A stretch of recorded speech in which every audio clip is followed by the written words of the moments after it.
Мунтахаби Наврастони футболи Тоҷикистон ду бозиро пайҳам дар доираи мусобиқаи Ассотсиатсияи футболи Осиёи Марказӣ бо натиҷаи назаррас хотима дод. Арифони Наврастони тоҷик ин навбат тими Туркманистон буд. Натиҷаи бозиҳои даври сеюми ин мусобиқа дар гузориши ҳамкоронамон. Дар даври сеюми мусобиқоти қаҳрамонии Ассотсиатсияи футболи Осиёи Марказӣ мунтахаби Наврастони то 16 солаи Тоҷикистон бозии худро бо тими Наврастони Туркманистон анҷом дод.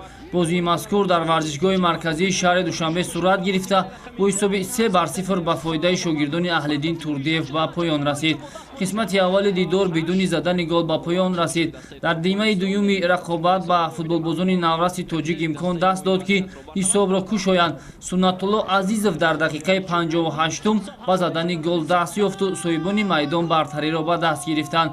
Бозингари хатти ҳуҷуми мунтахаби то 16 солаи Тоҷикистон Муҳаммадворис Саидалиев дар дақиқаи 66-уми рақобат тӯбро маротибаи дуюм вориди тури дарвозаи Наврастони Туркман сохт. Дар дақиқаҳои изофанамудаи охири рақобат бошад Хусрав Тоҳиров маротибаи сеюм хатти дифои дарвозаи тими миллии 16 солаи Туркманистонро шикаст ва баъд ин васила Тоҷикистон бо ҳисоби 3-0 ғалабаи дуюми худро дар ин мусобиқа ба даст овард. Ёдовар мешавем ки футболбозони навраси тоҷик дар дидори аввал бозиро бо ҳамсолони ӯзбекистонии хеш бо натиҷаи мусовӣ ҷамъбаст намуда буданд. Дар даври дуюм мунтахаби 16 солаи Қирғизистонро мағлуб намуда буданд. бозии мушкили футболбозони наврас дар даври чаҳорум ба миён омадааст ки рақиби тими миллии 16 солаи кишвари мо футболбозони навраси Эрон маҳсуб мешаванд.